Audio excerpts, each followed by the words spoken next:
Hello दोस्तों, मैं आज आप लोगों को क्लास 10th का मैथ एक्सरसाइज 5.2 बताने जा रहा हूँ। हम लोग क्वेश्चन नंबर 17 तक सोल्व कर लिए थे। आज क्वेश्चन नंबर 18 को सोल्व करेंगे। देखिए आप किस तरह से सोल्व करते हैं, एकदम आसान तरीका से समझिएगा। कह रहा है कि किसी एपी के चौथे और 8वें पदों का योग 24 है। चौथे और 8वें पदों का योग कितना है? 24 है। तथा छठे और 10वें पदों का योग 44 है। छठे और 10वें पदों का योग कितना है? 44 है। तो इस एपी के प्रथम 3 पद ज्ञात कीजिए। इस एपी के प्रथम के पद? 3 पद ज्ञात करना है। तो यहाँ पे देखिएगा, समझिएगा एकदम आसान तरीका से। चौथे और 8वां पद, तो A4 प्लस A8 बराबर इस दोनों का योग कितना है? 24 है।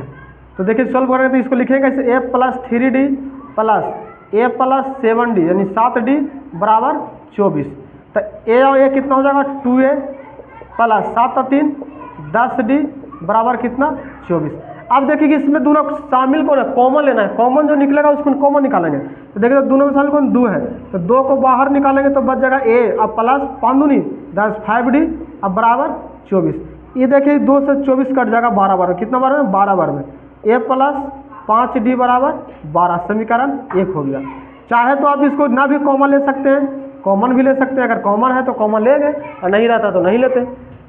अब देखिए कह रहा है दूसरा क्या कर रहा है आगे, छठे और 10वें पदों का योग कितना है? 44 है। छठे और 10वें पदों का योग 44 है। तो A6 प्लस A10 बराबर कितना? 44 है। तो लिखेंगे A plus 5D plus A plus 9D बराबर कितना? 44। इसमें भी कितना हो जाएगा? A 2A प्लस 9 5 14D बराबर कितना हो जाएगा? 44। इसमें भी आप कॉमन ले सकते हैं, 2 कॉमन लेंगे तो बच जाएगा A प्लस 7D बराबर 44। इसको भी 2 से काट दे सकते हैं बाई दूना के 44। तो A प्लस 7D बराबर कितना? 22। ये समीकरण 2 हो गया। समीकरण हमारा कितना निकला? 2 निकल गया। अब इसे हल करेंगे, कह सकते हैं कि समीकरण 1 और 2 को हल करने पर, समीकरण 1 और 2 को हल करेंगे उससे हमारा A और D का मान निकल जाएगा। और क्या करेंगे, उससे हमारा 3 प्रथम पद निकल जाएगा। प्रथम 3 पद क्या होगा? निकल जाएगा। देखिएगा, लिखेंगे समीकरण 1 और 2 को, समीकरण 1 और 2 को हल करने पर, हल करने पर समीकरण 1 कितना है? A प्लस 5D बराबर 12, A प्लस 7D बराबर 22। A माइनस हो जाएगा, A भी माइनस, A माइनस हो जाएगा। ये दोनों क्या हो जाएगा? कट जाएगा। इससे घटाएंगे तो माइनस 2D आ जाएगा और इससे माइनस 10 आ जाएगा। माइनस और माइनस प्लस, तो D बराबर हो जाएगा 10/2। 5 दूना के 10। D का मान कितना आ गया? 5 आ गया। अब हमको A का मान निकालना है तो लिखेंगे D का मान समीकरण 1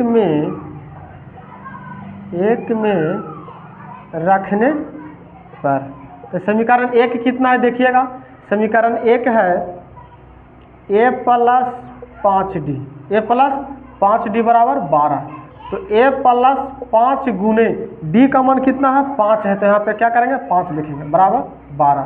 तो A प्लस 5 25 बराबर 12। अब A बराबर हो जाएगा 12 माइनस 25। इस साइड प्लस में है तो उस साइड जाकर माइनस में हो जाएगा। तो A बराबर हो जाएगा, जब 12 में से 25 जाएगा तो कितना बचेगा? माइनस 13 बचेगा। अब घटा सकते हैं, घटा कर देख लीजिए। 3 हो जाएगा, 1 माइनस 13 कितना आ गया? माइनस 13 आ गया। तो A का मान कितना है? माइनस 13। अब कह रहा है प्रथम 3 पद निकालना है। प्रथम 3 पद, तो प्रथम 3 पद बराबर, प्रथम 3 पद A हो जाएगा, A प्लस D हो गया, A प्लस 2D हो गया, डॉट डॉट निकाल सकते प्रथम 3 पद। तो A का मान तो -3 है, -13 है तो -13 दे देंगे। और A का मान -13 प्लस और D का मान कितना है? 5। तो -13 में से जब 5 जाएगा तो कितना बचेगा? 13 में से 5 जाएगा तो 8, कितना? -8 बचेगा। 8 5 13 माइनस बच जाएगा। अब -13 प्लस 2 गुना D का मान कितना है? 5। तो -13 प्लस 5 दूना के 10। तो 13 में से 10 में से जब 13 घटेगा तो कितना बचेगा? -3 बचेगा। कितना बचेगा? -3 बच गया। तो 3 पद निकालना है, तो अब AP लिख सकते हैं, सजा लीजिए। AP बराबर हो जाएगा -13, -8, -3 डॉट डॉट। ये क्या हो गया? ये हमारा आंसर हो गया। आप इसको नोट सकते हैं, अच्छी तरह से नोट करिए।